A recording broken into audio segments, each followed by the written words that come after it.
দেশের ৩টি শীর্ষস্থানীয় ওষুধ কোম্পানির অ্যান্টি ফাঙ্গাল ক্রিমের প্যাকেট রয়েছে। একটিতে লেখা আছে ১৫ থেকে ৩০ ডিগ্রি সেলসিয়াস তাপমাত্রার মধ্যে সংরক্ষণ করতে হবে। যদিও এই অবস্থায় ওষুধের গুণগত মান কতটুকু ঠিক থাকছে সেটি নিয়েই রয়েছে নানা প্রশ্ন। ওষুধ কোম্পানি থেকে এখনো কোনো দিক নির্দেশনা আসে নাই, তাপমাত্রা যতই হোক না কেন। ওষুধটার অনিশ্চয়তা তৈরি করে, কিন্তু কখনো কখনো এই ওষুধটা ক্ষতিকারক উপাদানে রূপান্তরিত হতে পারে। কয়েকদিন তাপমাত্রা বেড়ে যাওয়াতে ওষুধের শেলফ লাইফের খুব বেশি পরিবর্তন ঘটবে বলে মনে হবে না। শাফিন, তীব্র তাপপ্রবাহ চলছে সারা দেশ জুড়ে, জনজীবন অতিষ্ঠ, প্রাণীকুল অতিষ্ঠ। আমরা এই বিষয় নিয়ে সবসময় কথা বলছি। মানুষ নানাবিধ রোগে আক্রান্তও হচ্ছে এবং এই রোগ থেকে সুস্থ হওয়ার জন্য মানুষ ওষুধ কিনছেন ফার্মাসি থেকে। তবে সবচেয়ে শঙ্কার বিষয় হচ্ছে এই যে সুস্থ হওয়ার জন্য ওষুধটা তারা কিনছেন, গরমের কারণে ফার্মাসিতে শীততাপ নিয়ন্ত্রণের ব্যবস্থা না থাকায় কিন্তু সেই ওষুধের গুণগত মান নষ্টের শঙ্কা করছেন যারা ওষুধ বিশেষজ্ঞ রয়েছেন তারা। নির্দিষ্ট তাপমাত্রা সংরক্ষণ না করার ফলে মানবদেহের জন্য এটি ঝুঁকিপূর্ণ হয়ে উঠতে পারে। তবে ওষুধ প্রশাসন এসব দাবি মানতে নারাজ।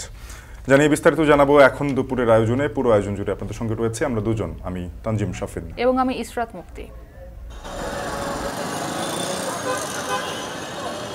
নানা শর্ত আর উদ্যোগের পরেও চলতি অর্থবছরের মাঝামাঝি এসে ২০,০০০ কোটি টাকা রাজস্ব আহরণের লক্ষ্যমাত্রা কমাতে হয়েছে এনবিআরকে। এর পরেও ঘাটতি রয়ে গেছে ২১,০০০ কোটি টাকার বেশি। আইএমএফের সব প্রেসক্রিপশন শোনা উচিত না। ব্যক্তিগত কর ২৫% থেকে ৩০%-এ আর একটা স্ল্যাব করতে বলেছে। এটা তো খুব ক্ষতিকর হবে। আইএমএফের এটা ৩ বছর ৩.৫ বছর পরে এই তাগিদ তো থাকবে না, কিন্তু বাংলাদেশের সম্পদ আহরণের প্রয়োজনীয়তা সেইটা তো থাকবে। সুতরাং আমাদেরকে চিন্তা করতে হবে এটা আমাদের নিজস্ব একটা প্রয়োজনীয়তা হিসেবে। মুক্তি, আইএমএফের একটি প্রতিনিধি দল বাংলাদেশে এই মুহূর্তে সফরে রয়েছে। বাংলাদেশ থেকে ২০২২ সালে যে অনুমোদন পাওয়া গেছিল $৪.৭ বিলিয়ন ঋণ, সেই ঋণের তৃতীয় কিস্তির জন্য তারা এই মুহূর্তে পর্যালোচনা করছে। তারা বেশ কিছু শর্ত দিয়েছিল, তার মধ্যে রাজস্ব বাড়ানোর জন্য তারা বিশেষ তাগিদ দিয়েছিল। এনবিআর বড় একটা রাজস্ব লক্ষ্যমাত্রা তারা করতে নেমে এখনও অনেকটা ঘাটতিতে রয়ে গেছে, যদিও বছরের মাঝামাঝি সেই রাজস্ব লক্ষ্যমাত্রায় পরিবর্তন আনা হয়েছিল। তবে এই যে আইএমএফের পরামর্শ সবসময় শোনা, আমরা বিশেষজ্ঞদের মতামত শুনছিলাম, তারা বলছেন যে তাদের পরামর্শ শুনে যখন আমরা কাজ করছি তখন আমাদের নিজস্ব সক্ষমতা বাড়ছে কিনা। আর নিজস্ব সক্ষমতাটা কিন্তু আইএমএফ এর ঋণ বা কোনো বিদেশি সংস্থার ঋণ দ্বারা বাড়ানো সম্ভব নয়। ঠিক বলেছেন শাফিন, এবং তারা বলছেন যে সরকারের যে নিজস্ব যে আয়ের উৎসগুলো রয়েছে সেগুলোকে শক্তিশালী করার তাগিদ কিন্তু দিয়েছেন অর্থনীতি বিশেষজ্ঞরা। এই নিয়েও এখন দুপুরে রয়েছে বিস্তারিত। তবে শুরুতে ওষুধের গুণগত মান নষ্টের শঙ্কা নিয়ে প্রসঙ্গ। প্রচণ্ড গরমে ওষুধের গুণগত মান নষ্টের শঙ্কা প্রকাশ করেছেন ওষুধ বিশেষজ্ঞরা। ২৯ বছরের মধ্যে দেশের তাপমাত্রা সর্বোচ্চ হয় ওষুধের কার্যকারিতার মেয়াদ কমার পাশাপাশি মানবদেহে ক্ষতিকর প্রভাব পড়তে পারে বলেও ধারণা তাদের। তবে এমন অভিযোগ বাস্তবসম্মত নয় বলে দাবি ওষুধ প্রশাসনের। মুজাহিদ শুভর প্রতিবেদনে দেখুন বিস্তারিত। আমার হাতে দেশের ৩টি শীর্ষস্থানীয় ওষুধ কোম্পানির অ্যান্টি ফাঙ্গাল ক্রিমের 3টি প্যাকেট রয়েছে। একটিতে লেখা আছে ১৫ থেকে ৩০ ডিগ্রি সেলসিয়াস তাপমাত্রার মধ্যে সংরক্ষণ করতে হবে, আরেকটিতে লেখা আছে ২৫ ডিগ্রি সেলসিয়াস তাপমাত্রার নিচে এবং অপরটিতে ৩০ ডিগ্রি সেলসিয়াস তাপমাত্রার নিচে সংরক্ষণ করার কথা বলা হয়েছে। যদিও আজকে ঢাকার সর্বোচ্চ তাপমাত্রা রেকর্ড করা হয়েছে ৩৯ ডিগ্রি সেলসিয়াস এবং একইভাবে এই ওষুধগুলোই সারা বাংলাদেশের বিভিন্ন ফার্মেসিতে ছড়িয়ে ছিটিয়ে আছে, যেখানে সর্বোচ্চ তাপমাত্রা রেকর্ড করা হয়েছে ৪৩ ডিগ্রি সেলসিয়াস। এই অবস্থায় ওষুধের গুণগত মান কতটুকু ঠিক থাকছে সেটি নিয়েই রয়েছে নানা প্রশ্ন। তবে তীব্র গরমে অতিরিক্ত তাপমাত্রায় ওষুধ সংরক্ষণের বিষয়ে উৎপাদক কোম্পানির পক্ষ থেকে কখনোই নতুন কোনো নির্দেশনা আসেনি বলে জানিয়েছে ওষুধ বিক্রেতারা। ওষুধ কোম্পানি থেকে এখনো কোনো দিক নির্দেশনা আসে নাই, তাপমাত্রা যতই হোক না কেন। পূর্ববর্তীতে যেভাবে মেডিসিন আসতেছে এখন ওই নিয়মে আসতেছে। সবগুলো ওষুধ ১৫ থেকে ৩০ ডিগ্রি সেলসিয়াসের তাপমাত্রা রাখতে হয়, এটা লেখা আছে, নিয়ম আছে, আমরা এভাবে রাখি। দেশের প্রায় ৯০% ওষুধই ২৫ ডিগ্রি সেলসিয়াস রুম টেম্পারেচারে সংরক্ষণ করার নিয়ম রয়েছে। বাইরের তাপমাত্রা ৪০ ডিগ্রিতে উঠলে ওষুধের দোকানের ভেতরের তাপমাত্রা স্বাভাবিকভাবেই ৩০ থেকে ৩৫ ডিগ্রি পর্যন্ত ওঠানামা করে। এতে ওষুধের গুণগত মান কমে যাবার পাশাপাশি কার্যকারিতার সময়কালও কমে যেতে পারে বলে মত ওষুধ বিশেষজ্ঞদের। কার্যকারিতা কমে অথবা কার্যকারিতা মানে শেলফ লাইফ কমে, দুটোই আসলে ওষুধটার অনিশ্চয়তা তৈরি করে। খুবই রেয়ার, কিন্তু কখনো কখনো এই ওষুধটা ক্ষতিকারক উপাদানে রূপান্তরিত হতে পারে, এটা কেমিক্যাল ট্রানজিশনের ফলেও। এখন প্রশ্ন হচ্ছে যে এই এক্সপোজারটা কতদিনের মধ্যে হলে হয়? যদি কনসিস্টেন্টলি 25-এর উপরে 2 থেকে 3 মাস থাকে, 30 দিনের মধ্যে যদি 5 দিন 25-এর উপরে থাকে, তাহলে এটাকে কনসিস্টেন্টলি 25 টাকা। অতএব আমাদের বিবেচনা বাংলাদেশকে আসলে এটা এই মুহূর্তে এই ব্যাপারটা খুবই মানে ইলাবোরেটলি দেখা দরকার। ফার্মেসিতে সঠিক তাপমাত্রায় ওষুধ সংরক্ষণের ক্ষেত্রে উৎপাদক কোম্পানির কোনো দায় না থাকলেও সেটি মেনে চলার আহ্বান জানাচ্ছেন তারা। তবে ফার্মেসি যেটিই হোক, এই গরমে দেখে শুনে ওষুধ কেনার পরামর্শ বিশেষজ্ঞদের।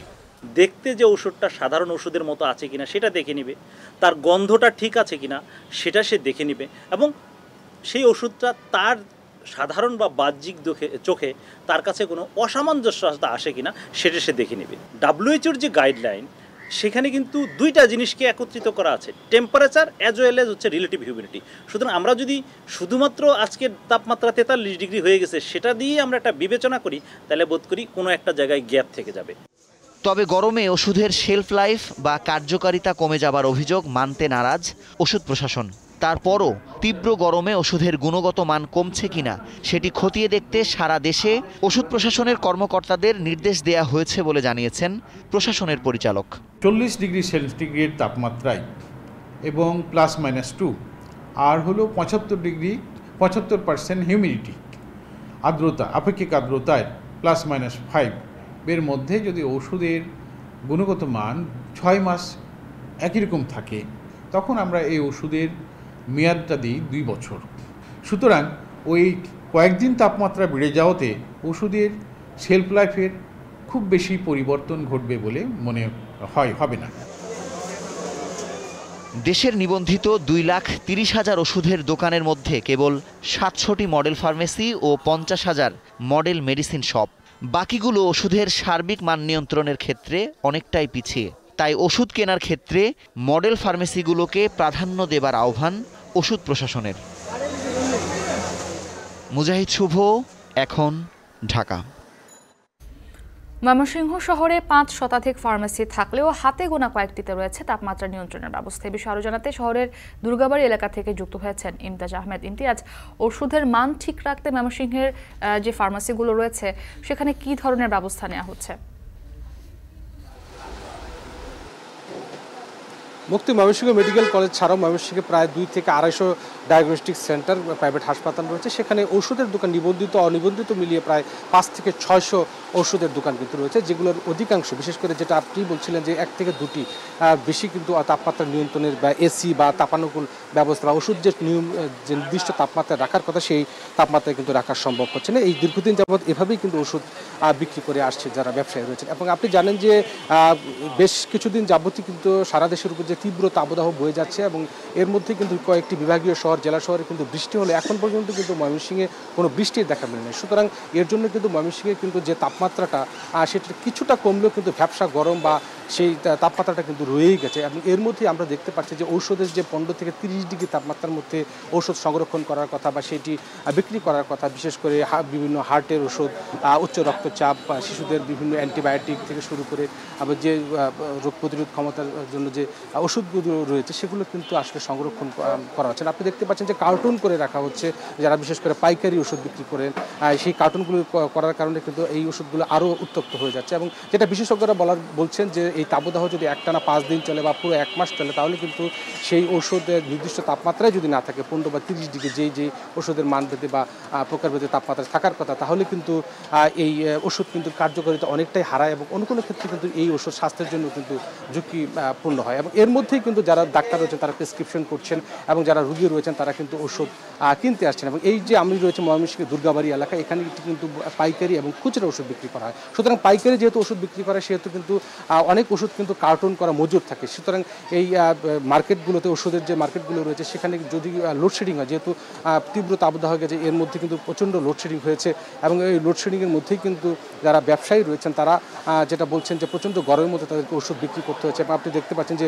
ওষুধগুলো যখন কার্টুন করা হয় এই গরমের মধ্যে, তখন কিন্তু সেই ওষুধ আরও উত্তপ্ত হয় এবং ওষুধের অনেক ক্ষেত্রে কিন্তু গুণগত মান নষ্ট হয় বলে অনেক বিশেষজ্ঞরাই বলছেন। এবং যারা বিক্রেতা রয়েছেন তারা বলছেন যে আসলে এই গরমের মধ্যে তাদেরকে এইভাবেই ওষুধ সংরক্ষণ সংরক্ষণ করে বিক্রি করতে হচ্ছে এবং ওষুধ কোম্পানির পক্ষ থেকে তারা এখন পর্যন্ত কোনো নির্দেশনা পায়নি। সব মিলিয়ে এই ছিল ময়মনসিংহ থেকে ওষুধ সংরক্ষণ এবং যে তাপমাত্রায় ওষুধ বিক্রি করছে তার সর্বশেষ আমার কাছে মুক্তি। ময়মনসিংহ থেকে যুক্ত ছিলেন ইমতিয়াজ আহমেদ। এবারে আমের খবর। গ্রীষ্মের আম নিয়ে আপনার আমার সকলেরই একটা আগ্রহ রয়েছে। আমের এবছর উৎপাদন নিয়ে আবহাওয়া পরিবর্তনের কারণে কিছু শঙ্কাও রয়েছে জনমনে, এসব নিয়ে আলোচনা করতে চাই। রাজশাহী থেকে সরাসরি বানেশ্বর আম বাগান থেকে আমাদের সাথে যুক্ত হচ্ছেন সহকর্মী মাসুমা আক্তার। এবং চট্টগ্রামে এরই মধ্যে অপরিপক্ক আম বাজারে উঠেছে, সেটি কৃত্রিম উপায়ে পাকানো হতে পারে, এই বিষয়ে আমাদেরকে জানাতে কাজী মাহফুজ যুক্ত হচ্ছেন চট্টগ্রামের ফলমন্ডি থেকে। শুরুতেই মাসুমা, আপনার কাছে যেতে চাই, পরিপক্ক আম বাজারে আসতে কতবে নাগাদ সময় লাগতে পারে? আমরা শুনছিলাম যে আমের উৎপাদন নিয়ে এবার একটা শঙ্কা রয়েছে, সেক্ষেত্রে দাম কেমন হতে পারে জানাবেন।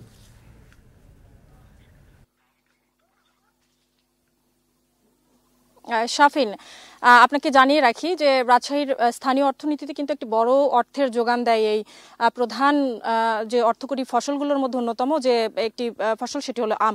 সেই আমের উপর কিন্তু নির্ভর করে আম চাষিরা, আম বাগানিরা এবং আম ব্যবসায়ী যারা রয়েছেন তারা কিন্তু আসলে মুখিয়ে থাকেন। যদি বলি যে এবছর আমের বাগানে যে আমের চাষাবাদের যেটি একটি বড় বিপর্যয়, সেটি কিন্তু হওয়ার শঙ্কা করছেন যারা আম চাষি এবং বাগানিরা রয়েছেন। এবং আমি যদি বলি যে এবছর বলা যায় মোট যে 19,602 হেক্টর জমিতে কিন্তু এবার আমের উৎপাদন লক্ষ্যমাত্রা যদিও ধরা হয়েছে 2,60,164 মেট্রিক টন, এরপরেও কিন্তু এই লক্ষ্যমাত্রাটি কিন্তু এবার আসলে পূরণ হবে বলে এখানকার যারা ফল গবেষণা যে কেন্দ্রটি রয়েছে তারাও মনে করছেন না। এবং পাশাপাশি কিন্তু আম চাষি যারা রয়েছেন তারা কিন্তু আসলে খুবই ক্ষতিগ্রস্ত। এখন পর্যন্ত রাজশাহীর তাপমাত্রা কিন্তু অনেক বেশি, গত দুদিনে যদিও তাপমাত্রা কিছুটা সহনশীল হয়েছে, গত কালকেও কিন্তু তাপমাত্রা 40.8 ডিগ্রি সেলসিয়াস সর্বোচ্চ তাপমাত্রা ছিল রেকর্ড করা হয়েছে। এবং এবছরও কিন্তু আজকেও কিন্তু তাপমাত্রা অনেকাংশেই কম, 12টা নাগাদ কিন্তু 36 ডিগ্রির কিছুটা বেশি ছিল তাপমাত্রা।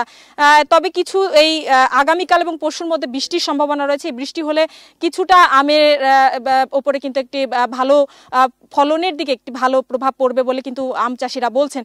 আরেকটি বিষয় বলে রাখি যে আম কিন্তু আসলে পাকার যে বিষয়টি সেটি কিন্তু গত বছরও এই সময়টি অর্থাৎ মের মাঝামাঝিতে কিন্তু আম নামানোর একটি যে ম্যাঙ্গো ক্যালেন্ডার সেটি কিন্তু জেলা প্রশাসন থেকে নির্ধারণ করে দেওয়া হয়েছিল। তবে এবছর কিন্তু এখন পর্যন্ত আসলে আলোচনায় বসার যে তারিখ সেটিও কিন্তু তারা নির্ধারণ করে উঠতে পারেননি, কারণ আমের বাগানগুলোর চিত্র যদি বলি এখন পর্যন্ত আম পাকার যে সময়কাল সেটি কিন্তু অনেকাংশেই পিছিয়ে গেছে। এবছর যেহেতু আমের মুকুলই এসেছে বাগানগুলোতে অনেক পরে এবং বেশিরভাগ আমেই কিন্তু আশানুরূপ যে আমের মুকুল সেটি লক্ষ্য করা যায়নি। এবং যে গুটি জাতের আম সেটি কিন্তু এ মাসের শেষের দিকে আসলে বাজারে পাওয়া যেতে পারে বলছেন কিন্তু আম চাষি বা ব্যবসায়ী যারা রয়েছেন। পাশাপাশি কিন্তু আমের দরে এটার একটি বড় প্রভাব পড়বে এবং ভালো উন্নত জাতের যে আমগুলো রয়েছে সেগুলো কিন্তু আসলে বলা যায় জুনের শুরুর দিক থেকে পাওয়া যাবে বা গাছ থেকে নামানোর যে প্রস্তুতি সেটি কিন্তু বাগান মালিক যারা রয়েছেন তারা বলছেন তারা নিচ্ছেন। এ পর্যন্ত এখন পর্যন্ত বাগানগুলোতে আমের যে সেচের ব্যবস্থা রয়েছে সেটির পাশাপাশি ভিটামিনের যে স্প্রে সেগুলো কিন্তু কার্যক্রম চলমান রয়েছে। এই ছিল আমার কাছে শাফিন আমের যে সর্বশেষ খবর আমার কাছে। এবারে যেতে চাই চট্টগ্রামে মাহফুজ। আমরা দেখছিলাম মাসুমার যখন কথা বলছিলেন সেখানে গাছে এখনও অপরিপক্ক আম ঝুলে আছে। আর বলছিলেন যারা আম চাষি রয়েছেন তারা বলছেন যে এবার মুকুল দেরিতে আসায় আমের পাকার সময়টিও দেরিতে হবে। কিন্তু আমরা খবর পেলাম আপনার মাধ্যমে যে চট্টগ্রামের ইতোমধ্যেই উত্তরবঙ্গের আম পাওয়া যাচ্ছে, পাকা আম, সেগুলো কোন জাতের জানাবেন? আমি সামাজিক যোগাযোগের মাধ্যমে দেখছিলাম যে আমের আটি পরিপক্ক হয়নি অথচ বাইরে আম পেকে গেছে। এগুলো কি উপায়ে পাকানো হচ্ছে জানতে পারছেন কিনা? শাফিন, উৎপাদন, বাণিজ্য এবং জনপ্রিয়তার বিচারে বাংলাদেশের মানুষের কাছে সবচেয়ে যে পছন্দের প্রিয় ফল সেটি হচ্ছে আম। নিঃসন্দেহে এটা বলা যায়। আমরা জানি যে দেশে আমের মৌসুম 4.5 থেকে 5 মাস। এর মধ্যে আম ক্যালেন্ডারের যে হিসেব সে অনুযায়ী মে মাসের মাঝামাঝি থেকে আমের মৌসুম শুরু হয় এবং সেপ্টেম্বরের মাঝামাঝিতে গিয়ে শেষ হয় আমের মৌসুম। তবে আমরা দেখতে পাচ্ছি চট্টগ্রামের বাজারে আমের মৌসুম শুরু হওয়ার আগে থেকে অর্থাৎ 15 দিন আগে থেকেই কিন্তু বাজারে পাকা অপরিপক্ক পাকা আম পাওয়া যাচ্ছে। আমরা বিশেষ করে দোকানের পাশাপাশি ভ্যানেও কিন্তু মিলছে এই আমগুলো। এই আমগুলো আসলে কতটুকু পরিপক্ক এটা নিয়ে যারা বিক্রি করছেন তাদের মধ্যেও যেমন একটা সংশয় রয়েছে, তেমনি যারা যারা কিনছেন তারাও সন্দেহ প্রকাশ করছেন। তারা বলছেন যে আসলে যারা আম পছন্দ করেন তারা আম দেখে আম কিনছেন, কিন্তু এই আমগুলো আসলে পরিপক্ক হয়েছে কিনা কিংবা এগুলো কিভাবে পাকানো হয়েছে সেটা নিয়ে তারাও সন্দেহ প্রকাশ করেছেন। আর দামের ক্ষেত্রেও আমরা এখানে দেখতে পাচ্ছি দাম বেশ চড়া। এখন বাজারে যে আমগুলো মিলছে সেগুলো কেজিতে খুচরা পর্যায়ে আমরা দেখতে পাচ্ছি 150 থেকে 280 টাকাতে বিক্রি হচ্ছে। তবে আমি এই মুহূর্তে রয়েছি চট্টগ্রামের ফল মন্ডিতে। এখানে যে আমগুলো আমরা দেখতে পাচ্ছি ব্যবসায়ীরা বলছেন এগুলো আসলে স্থানীয় আম। এই স্থানীয় আমগুলো 1 মাস আগে থেকেই পরিপক্ক হয়েছে, যার কারণে তারা এখানে বিক্রি করছেন। যদিও আমরা এই ফলমন্ডির আশপাশে যারা ভ্যানে কিংবা দোকানে আম বিক্রি করছেন সেখানে আমরা দেখতে পাচ্ছি উত্তরবঙ্গের আম হিসেবে বিক্রি করা হচ্ছে। বিশেষ করে সাতক্ষীরার গোবিন্দভোগ যে আম সেটি বাজারে বেশ দেদারসে চলছে, আমরা সেই দৃশ্যগুলো দেখতে পেয়েছি। দামও কিন্তু বেশ চড়া। এক্ষেত্রে যারা আম নিয়ে একটু সচেতন তারা কিন্তু বলছেন যে এগুলো আসলে রাসায়নিক দিয়েই পাকানো হয়েছে, যার কারণে এই আমগুলোতে ঘ্রাণ নেই এবং সুগন্ধও নেই। তো সব কিছু মিলিয়ে বলা যায় যে এখন যেহেতু আমের মৌসুম শুরু হয়নি, আমের মৌসুম শুরু হতে আরও 10 থেকে 15 দিন বাকি, সেই সময়টার পরে মূলত পরিপক্ক আমগুলো বাজারে আসবে। এখন যে আমগুলো আসলে পাওয়া যাচ্ছে সেগুলোর পরিপক্কতা নিয়ে জনমনে একটা সন্দেহ রয়েছে। তো এ ছিল আমার কাছে চট্টগ্রামের ফলমন্ডি থেকে আমের বাজারের সবশেষ। গ্রীষ্মের আমের খবর জানছিলাম চট্টগ্রাম থেকে সহকর্মী কাজী মাহফুজ। এর আগে যুক্ত হয়েছিলেন রাজশাহী থেকে মাসুম আক্তার। এবার অন্য প্রসঙ্গ। জয়দেবপুরে থেমে থাকা তেলবাহী ট্রেনের সঙ্গে টাঙ্গাইল কমিউটার ট্রেনের সংঘর্ষে উদ্ধার হয়েছে 9টি বগি, বাকি 2টি ইঞ্জিন উদ্ধারের কাজ চলছে। এই বিষয়ে খোঁজ খবর রাখছেন আমাদের সহকর্মী ইফতেখার রায়হান। এবং এই ঘটনায় কমলাপুর থেকেও অনেক ট্রেন বিলম্বে ছেড়ে যাচ্ছে, যাত্রীদের ভোগান্তি হচ্ছে। সেই খবরাখবর আমাদেরকে জানাতে আমাদের সঙ্গে কমলাপুর রেল স্টেশন থেকে যুক্ত হয়েছেন জাবেদ আবদুল্লাহ। তবে শুরুতে আমরা যেতে চাই ইফতেখার রায়হান, আপনার কাছে জানাবেন ট্রেনের ইঞ্জিন উদ্ধারে আর কতটা সময় লাগবে এবং এখন পর্যন্ত কয়টি ট্রেনের শিডিউল বিলম্বিত হয়েছে?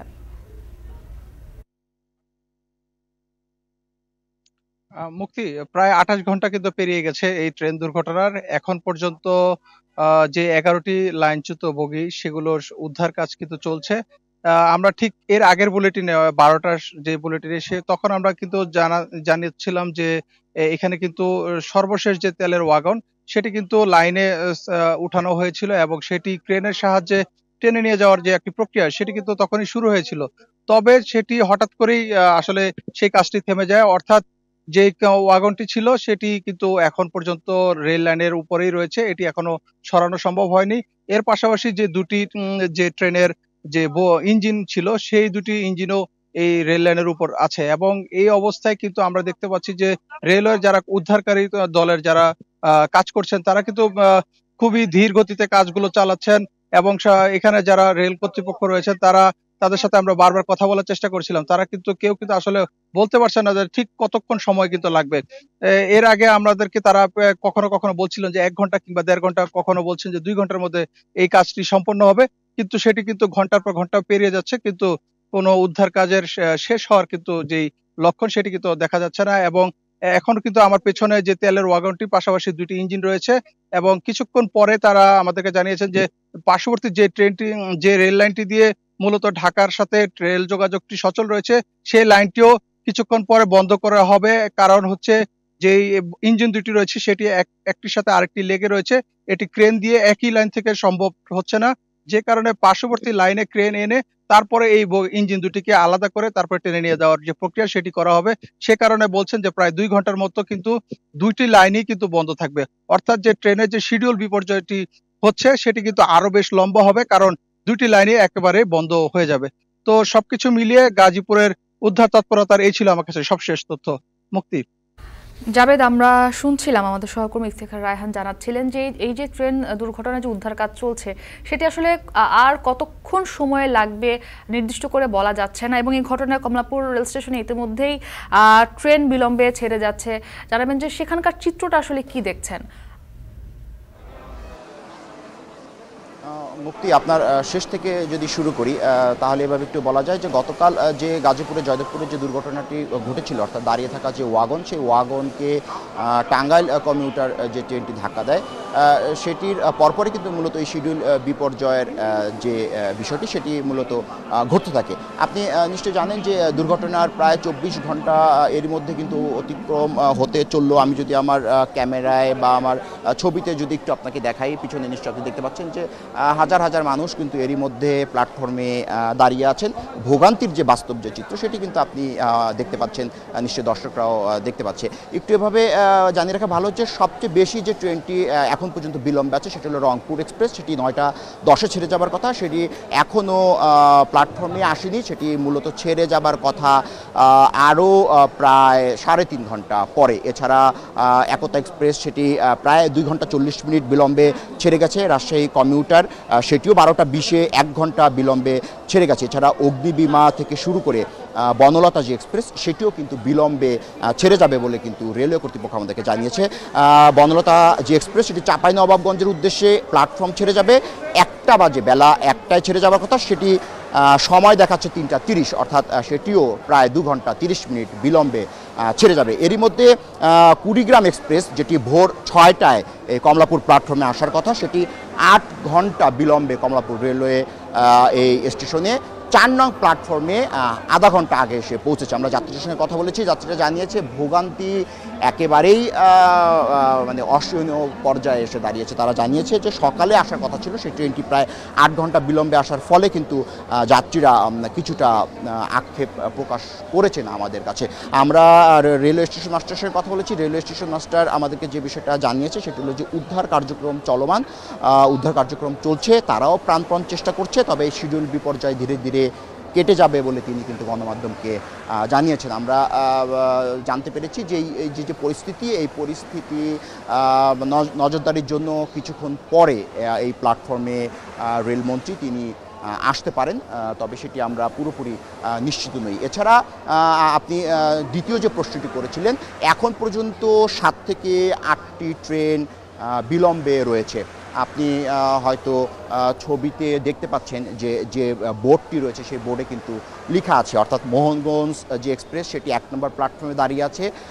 এখন মাত্র ঢুকলো কালনী এক্সপ্রেস, সেটিও 5 নম্বর প্ল্যাটফর্মে দাঁড়িয়ে আছে। সেটি সিলেটের উদ্দেশ্যে ছেড়ে যাবে 2:55 মিনিটে। কিন্তু এই যে যাত্রী সংখ্যক যারা রয়েছে, বিশাল সংখ্যায় যে যাত্রী, তারা কিন্তু এরই মধ্যে প্ল্যাটফর্মে তাদের নিজ নিজ গন্তব্যে পৌঁছে যাওয়ার জন্য অপেক্ষা করছেন।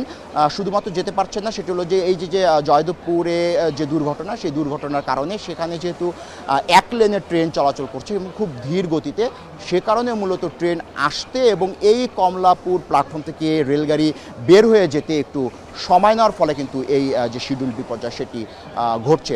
যাত্রীদের চোখে মুখে কিন্তু আমরা কিন্তু একটু উদ্বেগের একটি ছাপ দেখতে পেয়েছি। তারা কিন্তু রেলওয়ে যে প্ল্যাটফর্ম সেখানে কিন্তু ঘন্টার পর ঘন্টা তারা কিন্তু বসে আছেন। তো আমার কাছে এই ছিল কমলাপুর রেল স্টেশন থেকে সবশেষ তথ্য। মুক্তি। গাজীপুরের জয়দেবপুরে হওয়া ট্রেন দুর্ঘটনার উদ্ধার কাজ এবং এর প্রভাবে ট্রেনের যে শিডিউল বিপর্যয় ঘটেছে তার সবশেষ জানাতে আমাদের সঙ্গে জাভেদ আব্দুল্লাহ যুক্ত ছিলেন এবং এর আগে যুক্ত ছিলেন ইফতেখার রায়হান। এখন দুপুরে একটা বিরতি নিচ্ছে, ফিরছি একটু পর, সাথেই থাকুন।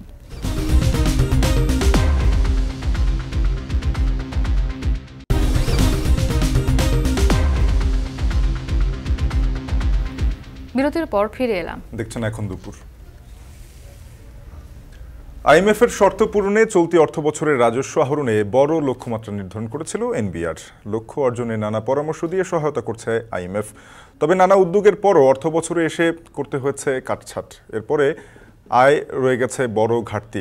এরই মাঝে আগামী অর্থবছরের জন্য 4,80,000 কোটি টাকার বড় লক্ষ্য নিয়ে এগোতে যাচ্ছে এনবিআর। যদিও সংশ্লিষ্টরা বলছেন, অভ্যন্তরীণ আয়ের টেকসই ভিত গড়তে হলে ঋণ নিয়ে নয়, কাজ করতে হবে আয়ের উৎসকে শক্তিশালী করতে। মাঝার মাহবুবের প্রতিবেদন। বাংলাদেশকে ঋণ দেওয়ার আগে আইএমএফ এর শর্ত ছিল 3 অর্থবছরে কর জিডিপির হার 7.8% থেকে বাড়িয়ে করতে হবে 9.5%। এরই মাঝে 4 দফায় বাংলাদেশ সফরে এনবিআর এর সঙ্গে বৈঠকে বসেছে আইএমএফ। রাজস্ব কর্মকর্তাদের দিয়েছে প্রশিক্ষণ। নানা শর্ত আর উদ্যোগের পরেও চলতি অর্থবছরের মাঝামাঝি এসে 20,000 কোটি টাকা রাজস্ব আহরণের লক্ষ্যমাত্রা কমাতে হয়েছে এনবিআরকে। এরপরেও ঘাটতি রয়ে গেছে 21,000 কোটি টাকার বেশি। এরই মাঝে আগামী অর্থবছরে 50,000 কোটি টাকা লক্ষ্যমাত্রা বাড়িয়েছে এনবিআর। চলতি অর্থবছরের জন্য এনবিআর এর লক্ষ্যমাত্রা ছিল 4,30,000 কোটি টাকা। যা মোট রাজস্বের ৮৬%। আইএমএফের শর্ত পূরণে গেল বছরের তুলনায় লক্ষ্য বাড়ানো হয় ১০%। তবে বড় ঘাটতি থাকায় সংশোধিত লক্ষ্যমাত্রা ধরা হয় ৪,১০,০০০ কোটি টাকা। এর পরেও ৯ মাসে ঘাটতি প্রায় ২২,০০০ কোটি টাকা। এরই মধ্যে আসছে ২০২৪-২৫ অর্থবছরের জন্য ৪,৮০,০০০ কোটি টাকার বড় লক্ষ্যমাত্রা ধরেছে এনবিআর। বাজেটের ১ মাস সময় হাতে রেখে আবারও লম্বা সফরে বাংলাদেশে আইএমএফের প্রতিনিধিরা। এনবিআর বলছে সাম্প্রতিক সফরগুলোতে নানা পরামর্শ সহ প্রশিক্ষণ দিয়েছে আন্তর্জাতিক মুদ্রা তহবিল আইএমএফ। এর মধ্যে উল্লেখযোগ্য হল কর ব্যবস্থাপনা, ফাঁকফোকর ধরা, কর অবকাশ, ই-ফাইলিং, আয়কর প্রণোদনা, ব্যবসাকে উৎসাহ দিতে কৌশল ও পদক্ষেপ, আয়কর ও সামাজিক উদ্দেশ্য প্রসারে বাংলাদেশের দৃষ্টিভঙ্গি, ব্যবসায়ীদের কর অবকাশ, রিটার্নের তথ্য যাচাই, বকেয়া মামলা থেকে রাজস্ব আদায়, বাড়ি বাড়ি গিয়ে জরিপের মাধ্যমে করজাল বৃদ্ধি, অটোমেশন বাস্তবায়ন করা, আর যেসব খাত থেকে বেশি রাজস্ব আসে সেখানে জোর দেয়া সহ নানা প্রশিক্ষণও দেয় সংস্থাটি। শুল্ক খাতে অব্যাহতি কমানো সহ পরামর্শ দিয়েছে করমুক্ত আয়সীমা ৩.৫ লাখ থেকে বাড়িয়ে ৫ লাখ করার, আর ৫% কর হার তুলে দিয়ে ৫ লাখ থেকে ৮ লাখ টাকা আয়ের ওপর প্রান্তিক করের হার ১০% করার পরামর্শও দিয়েছে তারা। ফ্রিল্যান্সারদের আয় থেকেও কর না কাটার পরামর্শ দিয়েছে সংস্থাটির প্রতিনিধি দল। যদিও সংশ্লিষ্টরা বলছেন বিশ্বের বিভিন্ন দেশকে অনুকরণ করে পরামর্শ দেয় আইএমএফ, বাংলাদেশের প্রেক্ষাপটের সঙ্গে তা নাও মিলতে পারে, তাই সিদ্ধান্ত নিতে হবে এনবিআরের নিজস্ব চিন্তাধারায়। আইএমএফের সব প্রেসক্রিপশন শোনা উচিত না আর কি। একই পরামর্শ তারা সারা দুনিয়া জোড়া দিয়ে বেড়ায়। আমাদের ইন্ডাস্ট্রিকে প্রোটেকশন দেওয়ার ঘোর বিরোধী তারা, আমরা কিন্তু প্রোটেকশন দিচ্ছি। দেওয়ার ফলে কি হচ্ছে আপনি দেখেন, অসংখ্য ইন্ডাস্ট্রি বাংলাদেশে কিন্তু হয়েছে। 25% যে ব্যক্তিগত কর 25% থেকে 30%-এ আর একটা স্ল্যাব করতে বলেছে। এটা তো খুব ক্ষতিকর হবে। এটা যত টাকা আসবে তার তুলনায় ক্ষতিকর অনেক বেশি হবে। অর্থনীতিবিদরা বলছেন আইএমএফের শর্তের দিকে না তাকিয়ে এনবিআরকে আগাতে হবে নিজস্ব সক্ষমতা অনুযায়ী, আর টেকসই ভিত গড়তে হলে ঋণ পূরণে নয় বরং সক্ষমতা বাড়াতে হবে অভ্যন্তরীণ আয়ের উৎসকে শক্তিশালী করতে। আইএমএফ আজকে আছে, তারপরে আইএমএফের এটা 3 বছর 3.5 বছর পরে এই তাগিদ তো থাকবে না, কিন্তু বাংলাদেশের অভ্যন্তরীণ যে সম্পদ আহরণের প্রয়োজনীয়তা সেইটা তো থাকবে। সুতরাং আমাদেরকে চিন্তা করতে হবে, এটা আমাদের নিজস্ব একটা প্রয়োজনীয়তা হিসেবে দেখা যায়, এটা আবির্ভূত হয়েছে। আগামী অর্থবছরে বড় পরিবর্তন আসবে না আমদানি রপ্তানি আয়ে, তবে জোর দেয়া হচ্ছে আয়কর ও মূসক খাতে, যার প্রভাব পড়ার সম্ভাবনা আছে পণ্যমূল্যে। যদিও করযোগ্য আয় কমানো বা বাড়ানো হবে কিনা সে বিষয়ে বড় কোনো সিদ্ধান্ত এখনও নির্ধারণ করেনি এনবিআর। মাজহার মাহবুব, এখন, ঢাকা। ফ্যাশনেবল আর মানসম্পন্ন আন্ডারগার্মেন্টসের চাহিদা বাড়ছে বিশ্বজুড়ে। 2023 সালে যার বৈশ্বিক বাজার ছিল $84 বিলিয়ন। পোশাক রপ্তানিতে শক্ত অবস্থানে থাকলেও বিশেষায়িত এই পোশাকের বাজারে অবস্থান এখনও দুর্বল বাংলাদেশের। সম্প্রতি কয়েক বছর আন্ডারগার্মেন্টস তৈরি শুরু করেছে দেশের অর্ধশতাধিক প্রতিষ্ঠান, যাতে আশার আলো দেখাচ্ছে রপ্তানিও। শোয়েব রহমানের প্রতিবেদন, ছবিতে ছিলেন Sanjay Mallick. Market research group IMARCর হিসাবে বিশ্বে আন্ডারগার্মেন্টস এর বাজার বছরে প্রায় $84 বিলিয়ন, যা 2032 সালে দাঁড়াবে $149 বিলিয়নে। পোশাক রপ্তানিতে বাংলাদেশ বিশ্ববাজারে ব্র্যান্ড হলেও বিশেষায়িত এ পোশাকের বাজারে অবস্থান খুবই সীমিত। বাংলাদেশ যে বৈশ্বিক ব্র্যান্ডের পোশাক তৈরি করে তারাই আবার অন্য দেশ থেকে আন্ডারগার্মেন্টস কিনে নেয়, তবে পাল্টাতে শুরু করেছে সেই চিত্র। চট্টগ্রামের কর্ণফুলী ইপিজেডের প্রতিষ্ঠান মাস ইন্টিমেটস বাংলাদেশ লিমিটেড চলছে বিশাল কর্মযজ্ঞ। বিশ্বখ্যাত প্রতিষ্ঠানগুলো আন্ডারগার্মেন্টস তৈরি করে নিয়ে যাচ্ছে চট্টগ্রামের এ কারখানা থেকে। অন্তর্বাস তৈরি একটি জটিল প্রক্রিয়া হওয়ায় এ খাতে দক্ষ জনবলের কোনো বিকল্প নেই। কর্মীদের প্রশিক্ষণের মধ্য দিয়ে দক্ষ করে গড়ে তোলা গেলে আগামীতে বিশ্ববাজারে চীনের মতো শক্ত অবস্থান তৈরি করতে পারবে বাংলাদেশ। এছাড়াও আগামীর বিশ্বে দিনকে দিন বাড়ছে অন্তর্বাসের চাহিদা, ফলে এ খাতে নতুন বিনিয়োগ আকৃষ্ট করা গেলে বিশ্ববাজার থেকে আরও বেশি আয় করার সুযোগ রয়েছে বাংলাদেশের। আন্ডারগার্মেন্টসের মধ্যে কোনোটি তৈরির প্রক্রিয়া খুবই জটিল। এর জন্য 25 ধরনের অ্যাকসেসরি এবং আধুনিক জ্ঞানের প্রয়োজন দক্ষ শ্রমিকও। বাংলাদেশের যে ওয়ার্কফোর্স ওরা কম্পারেটিভলি অন্য দেশের চেয়ে বেশি স্কিল, কিন্তু এই বিষয়টা আমরা একটু পিছিয়ে আছি। সেটা হচ্ছে অন্য দেশ কিন্তু এখন অটোনোমেশনে চলে যাচ্ছে, যেগুলো একটু খুব বেশি ক্রিটিক্যাল সেগুলোতে যদি আমরা অটোনোমেশন করতে পারি এবং যেগুলো ম্যান হ্যান্ডেল সেগুলো যদি ম্যান হ্যান্ডেলের মাধ্যমে করতে পারি, এই যে কম্বিনেশন অটোনোমেশন এবং ম্যানুয়ালের মধ্যে এই কম্বিনেশনটা নিয়ে যদি আমরা ওভারঅল একটা প্রশিক্ষণের ব্যবস্থা করতে পারি, আমার মনে হয় আমাদের প্রোডাক্টিভিটির আরও অনেক বেশি বৃদ্ধি পাবে। বর্তমানে দেশে 50-এরও বেশি কারখানা পুরুষ ও নারীদের আন্ডারগার্মেন্টস তৈরি করছে, যার বেশিরভাগই উৎপাদনে এসেছে গত 5 থেকে 7 বছরে। এই খাতের রপ্তানিতে শীর্ষে রয়েছে চীন, এরপরই বাংলাদেশের রয়েছে সম্ভাবনা। এই ধরনের পোশাক তৈরিতে দক্ষ জনবল, ফ্যাশন ডিজাইনার ও গবেষণা টিম প্রয়োজন। তবে এক্ষেত্রে সবচেয়ে বড় বাধা স্থানীয় কাঁচামালের সংকট। They had so much of issues keeping inventories past, so they don't want to do that. So they are always looking at speed to the market, so which is very difficult. If you don't have that raw materials in country and closer to your proximity, then it's challenging. BGME এর তথ্য মতে undergarment বা লিঙ্গারি item রপ্তানি করে 2020-21 অর্থ বছরে $1,789 million, 2021-22 অর্থ বছরে $2,343 মিলিয়ন, সর্বশেষ $2,369 মিলিয়ন আয় করে বাংলাদেশ। বাংলাদেশে অনেকগুলো ইকোনমিক জোন হচ্ছে, কিন্তু পাশাপাশি এই এক্সপানশনের পাশাপাশি আমাদেরকে একটু মার্কেটটাও আরও ব্রডার ওয়াইডে খুঁজতে হবে। কারণ আমি যদি অর্ডারই না পাই, আমি ফ্যাক্টরি করে তো লাভ হবে না। আমাকে ফ্যাক্টরি করার পাশাপাশি আমাকে আমার মার্কেটটা যেন বড় হয়, মার্কেটে যেন এক্সপান্ড হয়, সেটা নিয়ে আমাকে কাজ করতে হবে। বাংলাদেশি আন্ডারগার্মেন্টস এর বড় কিংবা মূল ক্রেতা যুক্তরাষ্ট্র, যুক্তরাজ্য সহ পশ্চিমা ও ইউরোপীয় দেশগুলো। তবে এর বাইরেই রাশিয়া, জাপান, চীন কিংবা পার্শ্ববর্তী দেশের জনসংখ্যা বিবেচনায় ভারতও বড় বাজার হতে পারে। শোয়েব রহমান, এখন চট্টগ্রাম। এখন দুপুরে নিচ্ছে একটা বিরতি, ফিরছি একটু পর, সাথেই থাকুন।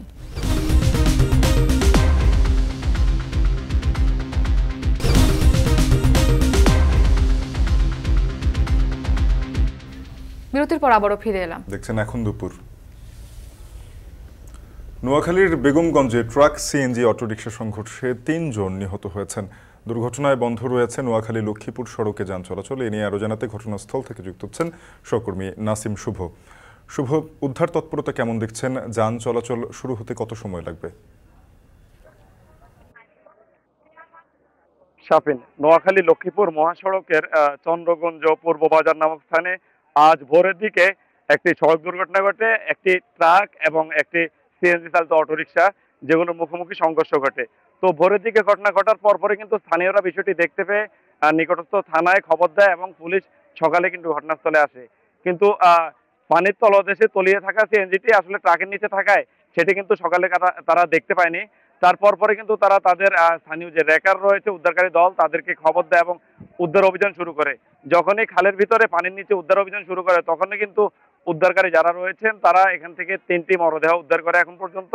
এবং 3টি মরদেহের মধ্যে একটি সিএনজি চালকের এবং বাকি 2টি সেখানে সিএনজিতে থাকা যাত্রী রয়েছে। এবং সেই 2 জন যাত্রীর মধ্যে এখন পর্যন্ত কিন্তু একজন সেনা সদস্যের পরিচয় নিশ্চিত হওয়া গেছে।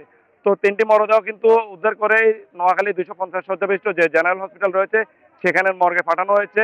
এর পরে কিন্তু রেকার আসলে ট্রাকটিকে উদ্ধার করতে গেলে ট্রাকে আসলে রড বোঝাই ট্রাক ছিল, যার কারণে কিন্তু 20 টন ক্ষমতা সম্পন্ন যে রেকার, সেটা দিয়ে উদ্ধার করতে গেলে আসলে এটি উদ্ধার করা সম্ভব হচ্ছিল না।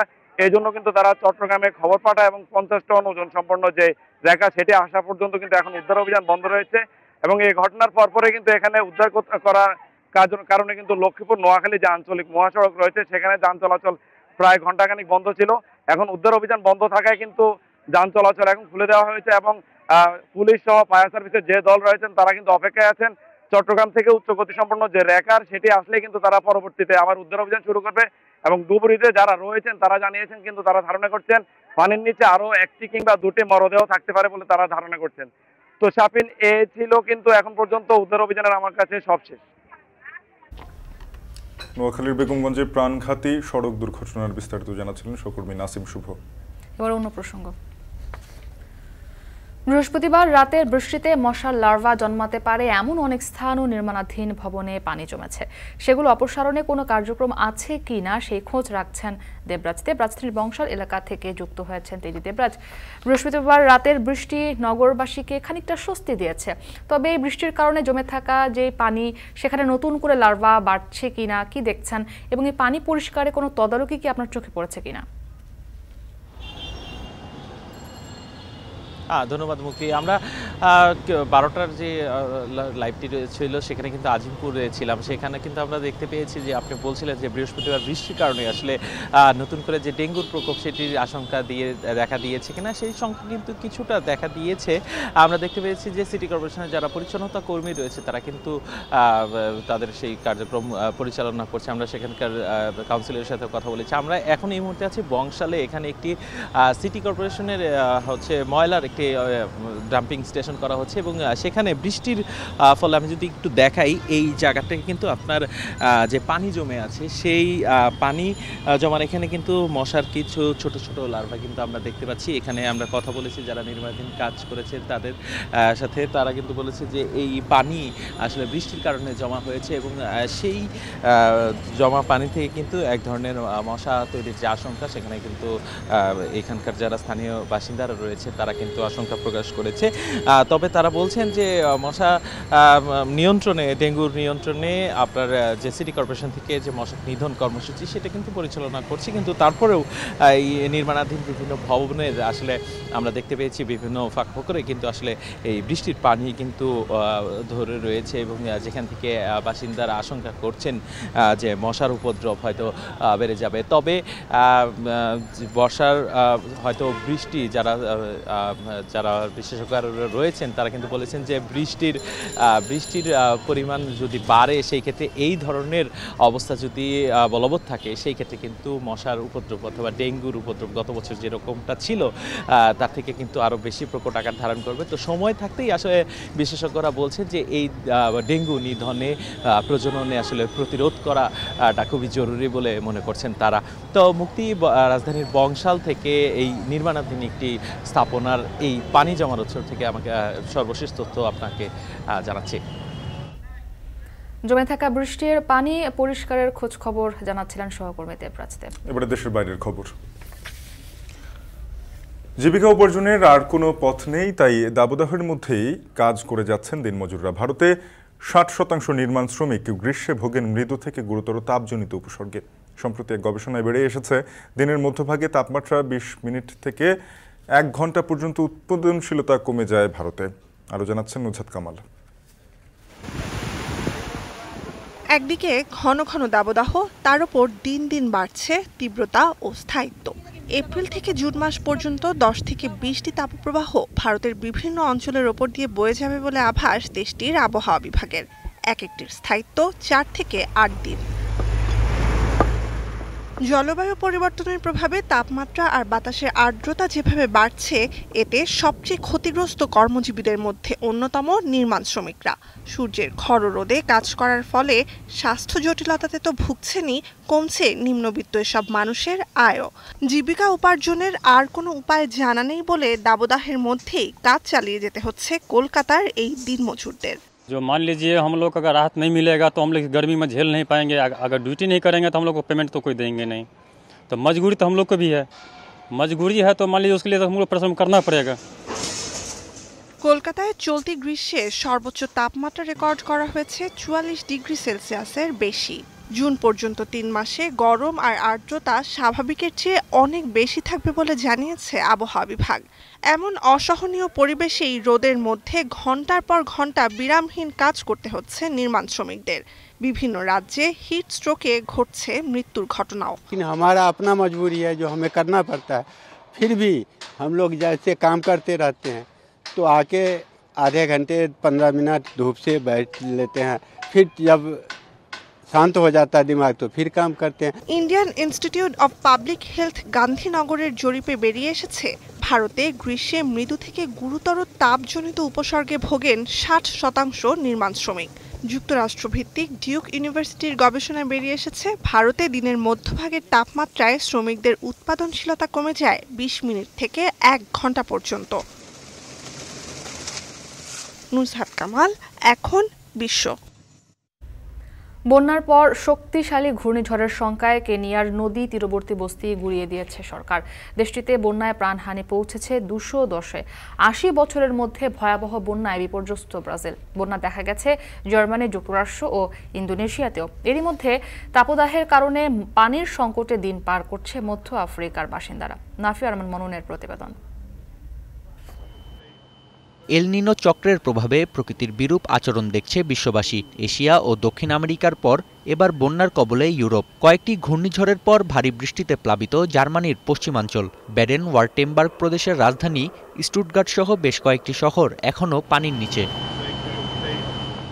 ফ্রাঙ্কফুর্টে ঝড় ও শিলাবৃষ্টির কবলে ক্ষতিগ্রস্ত হয়েছে কয়েকটি গাড়ি। শুক্রবার মাত্র কয়েক ঘন্টায় 50 মিলিমিটার বৃষ্টিপাত রেকর্ড করেছে আবহাওয়া দপ্তর। শনিবারেও জারি করা হয়েছে ঝড়ের পূর্বাভাস। ভারী বৃষ্টিতে শুক্রবার রাতভর চেষ্টার পরেও অনেক সড়ক থেকে এখনো নামেনি পানি। Es ging los zu regnen um 18 Uhr, 19:30, 18:45 bin ich mit dem Auto noch hier reingefahren. আকস্মিক বন্যার কবলে যুক্তরাষ্ট্রের টেক্সাস।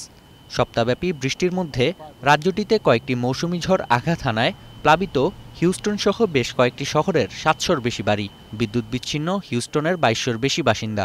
স্যান জ্যাকিন্টো নদীর পানি বইছে বিপদসীমার 25 ফুট উপরে। নদী তীরবর্তী বাসিন্দাদের দ্রুত নিরাপদে সরে যাবার নির্দেশ দিয়েছে স্থানীয় প্রশাসন। ব্রাজিলে বন্যা পরিস্থিতির উন্নতির যেন কোনো চিহ্নই নেই। মৃতের তালিকায় প্রতিদিনই যুক্ত হচ্ছে নতুন নাম। 80 বছরের মধ্যে ভয়াবহ বন্যায় রিও গ্রান্ডে দো সুল রাজ্যের 250-র বেশি শহর এখনও বন্যার কবলে। ভেঙে পড়ার ঝুঁকিতে বেন্তো গ্যানক্যালভেস শহরের একটি বাঁধ। ইতোমধ্যেই সরিয়ে নেওয়া হয়েছে বাঁধের আশপাশের বাসিন্দাদের। 23,000-এর বেশি বাস্তুচ্যুত নাগরিকদের নিয়ে যাওয়া হয়েছে আশ্রয়কেন্দ্রে। ভারী বৃষ্টিতে ভূমিধসের কবলে ইন্দোনেশিয়ার সুলাওয়াসি দ্বীপের বাসিন্দারা। জীবিতদের উদ্ধারে কাজ চললেও প্রতি মুহূর্তে বাড়ছে মরদেহের সংখ্যা। 10 ফুট জলোচ্ছ্বাসে প্লাবিত 13টি শহর। উত্তর আফ্রিকার দুই দেশ কেনিয়া ও তানজানিয়ায় বন্যায় প্রাণহানি প্রায় 400-র ঘরে। শুধু কেনিয়াতেই বন্যায় মৃতের সংখ্যা ছাড়িয়েছে 200-র গণ্ডি। রোববারের মধ্যে ঘূর্ণিঝড় হিদায়া আঘাত হানার শঙ্কায় সরিয়ে নেওয়া হয়েছে 178টি বাঁধ ও জলাধার তীরবর্তী বাসিন্দাদের। সরকারের তথ্য বলছে ভয়াবহ এই বন্যায় ক্ষতিগ্রস্ত হয়েছেন প্রায় 2 লাখ নাগরিক। 27,500 মানুষের জন্য তৈরি করা হয়েছে 100টির বেশি অস্থায়ী ক্যাম্প। উত্তর আফ্রিকা যখন বন্যার কবলে, মধ্য আফ্রিকায় তখন তীব্র হচ্ছে তাপপ্রবাহ। সবচেয়ে খারাপ পরিস্থিতি সেনাশাসিত দুই দেশ সাদ ও মালিতে। তাপপ্রবাহের কারণে নেমে যাচ্ছে ভূগর্ভস্থ পানির স্তর। সেনা সরকারেরা সুপেয় পানির সংকট নিরসনে প্রতিশ্রুতি দিলেও বাস্তব চিত্র পুরোপুরি উল্টো। ওয়ার্ল্ড ওয়েদার অ্যাট্রিবিউশন গ্রুপের প্রতিবেদন বলছে, পশ্চিম আফ্রিকা ও সাহেল রাজ্যে তীব্র তাপপ্রবাহের কারণ মানবসৃষ্ট গ্রিনহাউস গ্যাস। নাফি আরমান মনন, এখন বিশ্ব। শেষ করছি এখন দুপুর। এখন টেলিভিশন ওয়েবসাইটে দেখতে ভিজিট করুন www.ekon.tv। এছাড়া ফেসবুকে যুক্ত থাকুন facebook.com/tv.ekon আর ইউটিউবে দেখতে youtube.com/c/ekontv।